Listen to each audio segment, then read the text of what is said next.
Ka karkhana Star Cement kadai kawai na ki karkhana penmi Dewbilar ke Balaya Syakmat ke Badon Hapo East Giant Hills District bat ke Badon ya ke karkhana Trekam Jongka Hakashnong Lumshnong. Henry kani ke karkhana kat banang mi kisngi kale bymsuidniew ya ki an ki bayadai bat ke Mariang. Halor kani ke Khasi Students Union Lumshnong Union kalapen pau ke jing sngokia ke bajor namar kadai ke jing pyllait lyer jakhlia kani ke karkhana Om tang baka jakhlia ya kal air ka khtaru ya ka kot ka khya ki dong shong shnong saudong kani ka karkhana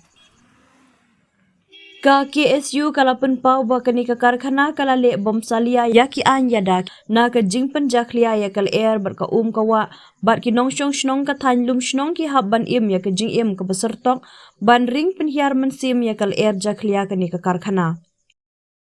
La ban penken mau ba ka Meghalaya State Pollution Control Board MSPCB ha uno pra arajar arpusau kala penmi ya ka hukum persya ya ka karkhana Dewbilar ka Star Cement Limited ba ka day ban siu ya ka bailuksan ka balong shilak arpo hajar tingka namar ka jingpen ken ka bada temu ya ki kendon section arpway Jongka Air Prevention and Control of Pollution Act 1981 but section 25 but 26 Jongka Water Prevention and Control of Pollution Act 1974.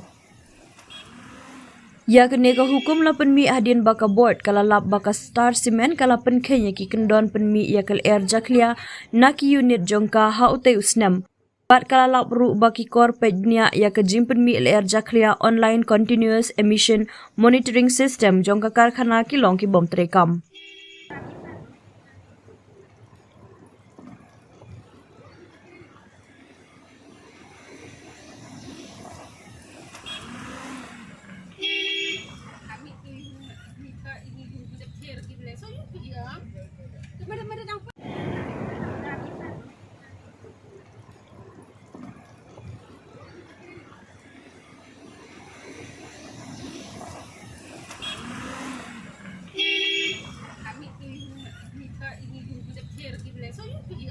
Sap